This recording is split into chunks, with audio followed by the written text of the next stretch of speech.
శ్రోతలకు స్వాగతం. ఈరోజు వినిపించబోతున్న కథ ఫోటో. రచన చెన్నూరి సుదర్శన్ గారు.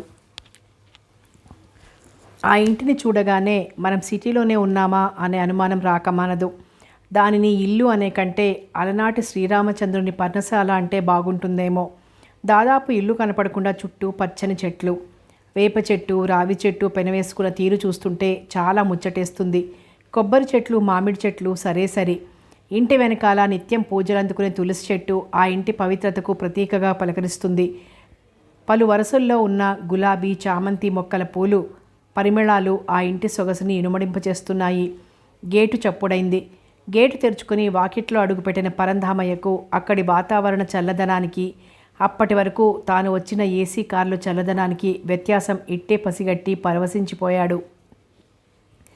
మొక్కలకు పైపుతో నీళ్లు పడుతున్న శాంతమ్మ వెనక్కి తిరిగి చూసింది. సంధ్యా సమయం కావడం మూలాన వస్తున్న వ్యక్తిని వెంటనే గుర్తుపట్టలేకపోయింది. నీళ్ల పైపు కింద పడేసి వాల్వు కట్టేసి తడి చేతులను కొంగుతో తుడుచుకుంది.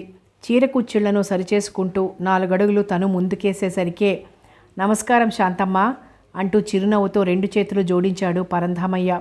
శాంతమ్మకి ఇంకా గుర్తుకు రావడం లేదు. అప్రయత్నంగా తను నమస్కరిస్తూ చూడసాగింది. అది గమనించిన పరంధామయ్య నేనమ్మా పరంధామయ్యని అంటుండగానే అతని చేతి ఉంగరాలను, బ్రాస్లెట్ను, తెల్లని బుర్రమీసాలను చూసి గుర్తుపట్టింది.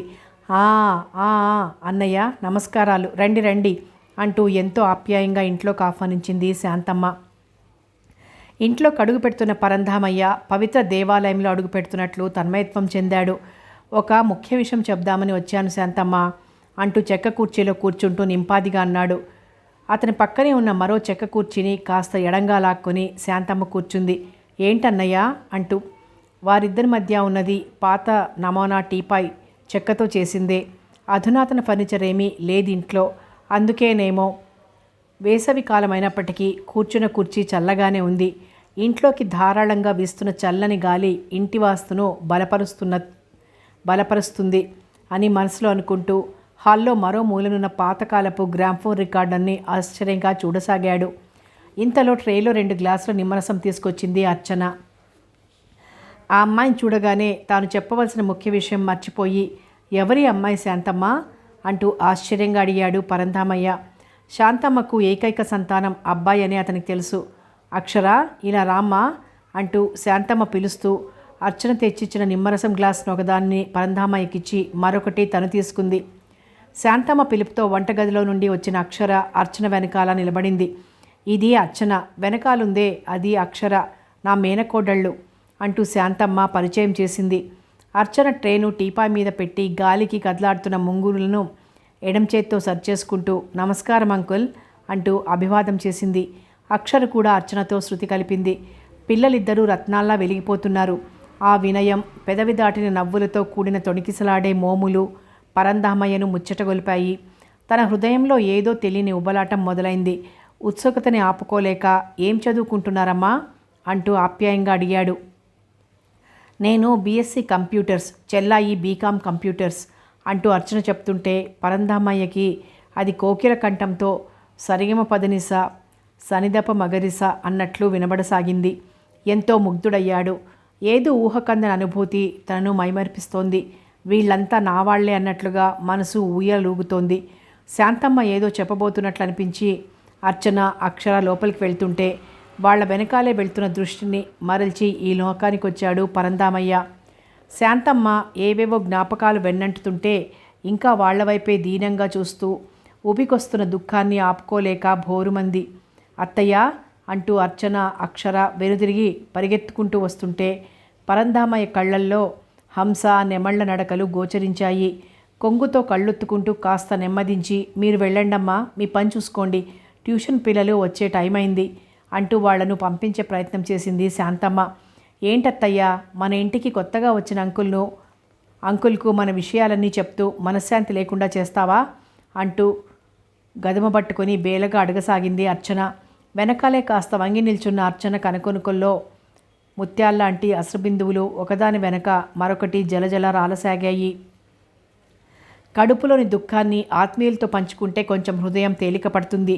ఈ అంకుల్ కొత్తవాడేమీ కాదమ్మా, మన విషయాలన్నీ తెలిసినవాడే.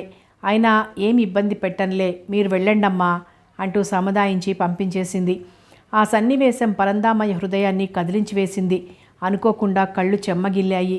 చేతి రుమాలతో కళ్ళొత్తుకుంటూ ఎదురుగా గోడకు అమర్చిన శాంతమ్మ భర్త కొడుకు ఫోటోలు చూడ్డానికి లేచి వెళ్ళాడు.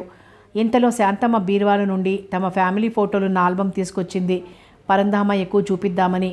ఆల్బం పైన తన కొడుకు ఫోటో చూడగానే అమ్మా అని పిలిచినట్లయింది. అమ్మా, షిరిడీకి వెళ్దామే అన్నాడు సాయి గారాబంగా.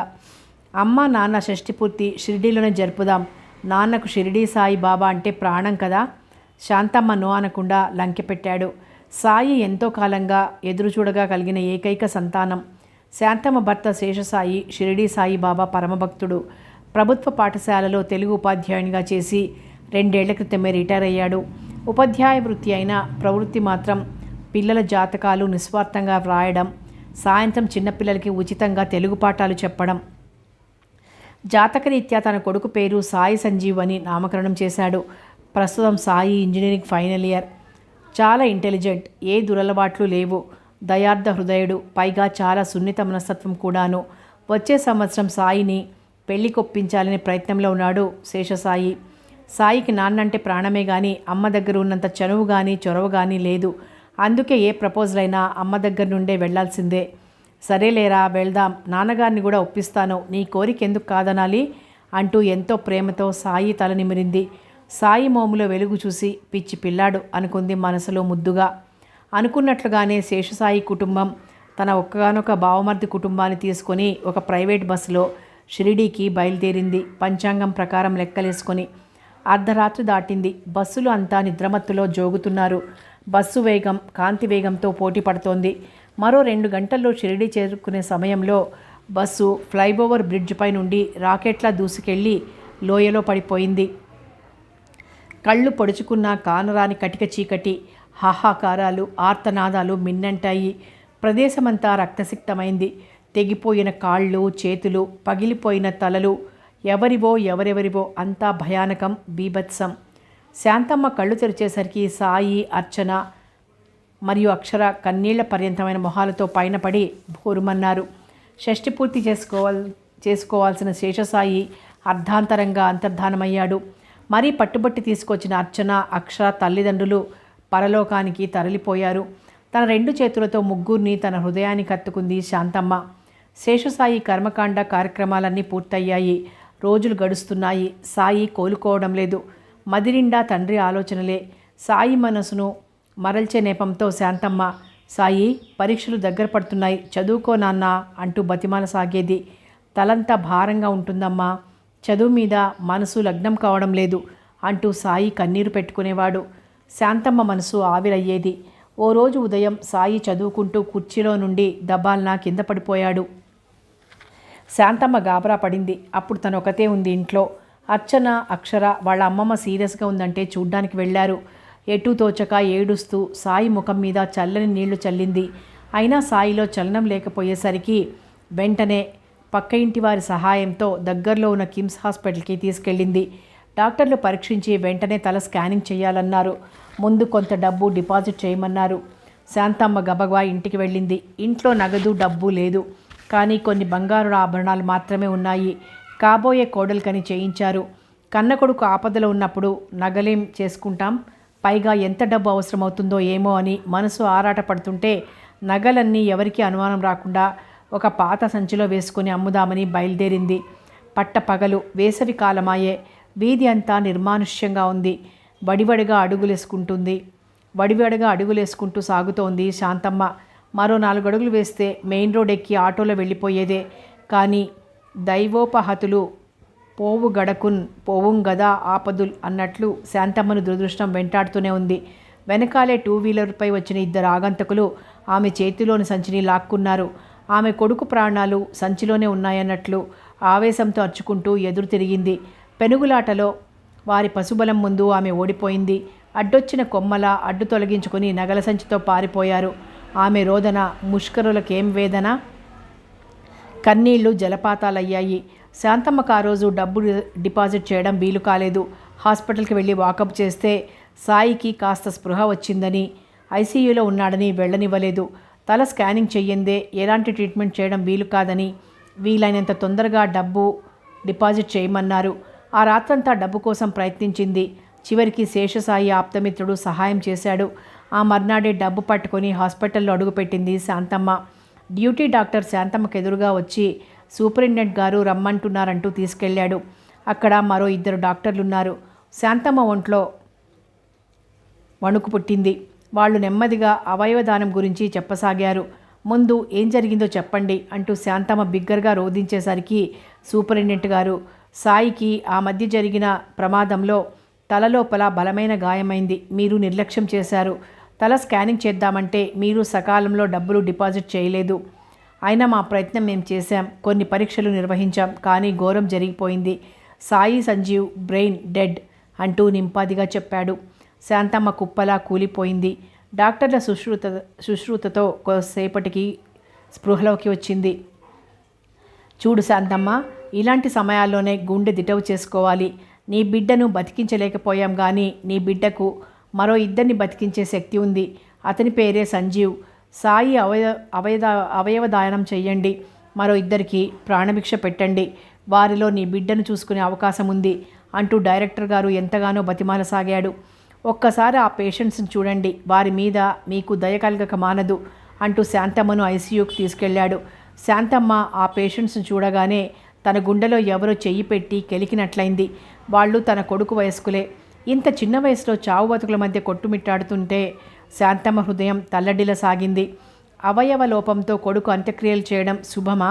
అవయవదానం చేసి సాయిని మరోసారి పునర్జీవం చేయడం శ్రేయస్కరమా అని మానసిక సంఘర్షణకు లోనైంది. చివరికి తన మనసు మూఢాచారాలను పక్కకు తోసేసి సాయి అవయవదానానికే మొగ్గు చూపింది. పరంధామయ్య ఆల్బం తిరిగేయడం పూర్తి కాగానే, శాంతమ్మ, మీకో ముఖ్యమైన విషయం చెప్దామని వచ్చానన్నాను కదా అంటూ మిగిలిపోయిన నిమ్మరసాన్ని పూర్తిగా తాగేసి గ్లాస్ ఖాళీ చేశాడు పరంధామయ్య. నాకు ఎదురుచూపు సంతానమే. 2 కవల పిల్లలు. పిల్లలు పుట్టిన కొన్నాళ్లకే నా భార్య కాలం చేసింది. తల్లి లేని పిల్లలు కదా అని కాస్త గారాబం చేశాను. చదువులో అంతంత మాత్రమే. ఎలాగో అలాగా ప్రైవేట్ ఇంజనీరింగ్ కాలేజీలో ఫైనల్ ఇయర్ దాకా నెట్టుకొచ్చారు. డబ్బు మంచినీళ్ల ప్రాయంగా ఖర్చు చేసేవారు. వీకెండ్ పబ్బులకు వెళ్ళి తాగి తందనాలాడేవారు. అలా ఫైనల్ ఇయర్ తప్పింది. ఇక లాభం లేదనుకుని డబ్బు దగ్గర కళ్ళెం వేశాను. మంచి స్నేహితులా చెప్పి చూశాను. అయినా వారిలో మార్పు కనిపించలేదు అంటూ ఒక నిట్టూర్పు విడిచాడు. ఇంతలో గుమ్మం ముందు కొందరు చిన్నపిల్లలు స్కూల్ బ్యాగ్స్ భుజాలకు వేళ్లాడేసుకుని వచ్చి నిలబడ్డారు. నమస్కారం టీచర్ అంటూ. శాంతమ్మ చీరకొంగొతో కళ్ళొత్తుకుంటూ గొంతు సవరించుకొని, అర్చన, పిల్లలు వచ్చారు చూడు అంటూ కుర్చీలో నుండి లేచి గుమ్మం దగ్గరికి వెళ్ళింది. పిల్లలను ఉద్దేశించి, నాన్నలు, మీరంతా ఈరోజు వెనక వసారాలో చదువుకోండమ్మా అంటూ పిల్లలంతా వెళ్లే వరకు వేచి ఉండి తిరిగొచ్చి కుర్చీలో కూర్చుంది. ఇంతలో యాక్సిడెంట్. మీ దాతృత్వంతో నీ కొడుకు అవయవదానంతో నా పిల్లలను పునర్జీవితులను చేశారు. నేను ఇవ్వజూపిన బ్లాంక్ చెక్ను సహితం మీరు తృణీకరించారు. నేను ఎన్ని జన్మలెత్తినా మీ రుణం తీర్చుకోలేను అంటూ కంటతడి పెట్టాడు పరంధామయ్య. సిటీలో తనొక ప్రముఖ వ్యాపారవేత్త. తరతరాలు తిన్నా తరగని ఆస్తి ఉంది. దానికి తోడు రాజకీయ పలుకుబడి ఉంది. అయినా శాంతమ్మ ఔదార్యం ముందు అంతా దిగదుడిపే అనిపించింది పరంధామయ్యకు. అసలు విషయం ఏమిటంటే అంటూ తిరిగి చెప్పసాగాడు పరంధామయ్య. అదేమి చోద్యమో గాని శాంతమ్మ, ఆపరేషన్ తర్వాత నా పిల్లల్లో చాలా మార్పు వచ్చింది. చెడు తిరుగుళ్ళు మానేశారు. వాళ్ల మాటల్లో ఎంతో పరిపక్వత కనబడుతుంది.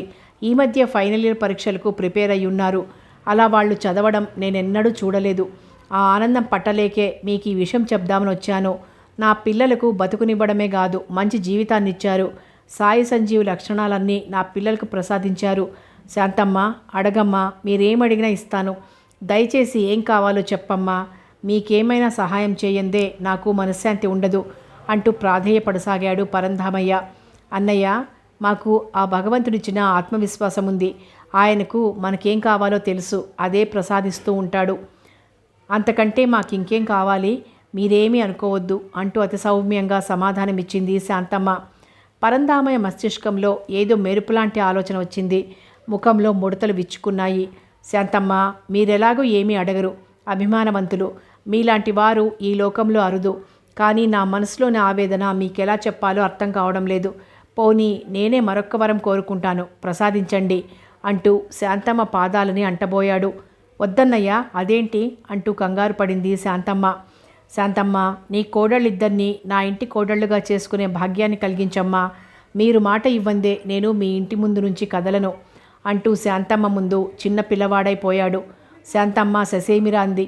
చూడన్నయ్యా, పిల్లల మనసులు ఏ సమయంలో ఎలా మారుతుంటాయో చెప్పలేము. మనం వాళ్ళ పెళ్ళిళ్ళు నిర్ణయించడం సమంజసం కాదు. వాళ్లకు నచ్చిన వారితోనే వారి పెళ్ళిళ్ళు చేయడం మన కర్తవ్యం. ఆమె దూరదృష్టికి మనసులోని అభినందనలు తెలుపుకున్నాడు పరంధామయ్య. కానీ తన మదిలోని వెలితి ఆరాటపడుతూనే ఉంది. అన్నయ్య, మీరింతగా అడుగుతున్నారు, నాకు అడగక తప్పడం లేదు. దయచేసి నాకు మీ పిల్లల ఫోటో ఒకటి పంపించండి. వాళ్లల్లో నా కొడుకును చూసుకోవాలనే ఆశపడుతోంది నా మనసు అంటుంటే శాంతమ్మ కళ్ళు వర్షించసాగాయి.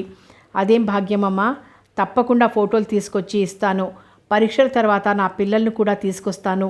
ప్రత్యక్షంగా చూదురు గాని అంటూ 2 చేతులా నమస్కరిస్తూ వేడ్కోలు తీసుకున్నాడు పరంధామయ్య. కానీ ఆ పిల్లలు తనను చూసి తట్టుకోగలరా అనే ప్రశ్న ఉద్భవించింది శాంతమ్మ మదిలో. ఆ రోజు తనపై దాడి చేసి నగల సంచిని లాక్కుపోయింది పరంధామయ్య కొడుకులే. సాయి అవయవ దానం వారికి చెయ్యాలా వద్దా అని తాను ఆ రోజు ఎంత మానసిక ఘర్షణకు లోనైందో ఆ భగవంతునికే తెలియాలి. ఆ నిజం చెప్పి పరంధామయ్యకు క్షోభ కలిగించడం భావ్యం కాదనుకుని ఆ రహస్యాన్ని తన గుండెల్లోనే దాచుకుంది శాంతమ్మ. ఫోటో. కథ సమాప్తం. మరో మంచి కథతో మళ్ళీ కలుద్దాం.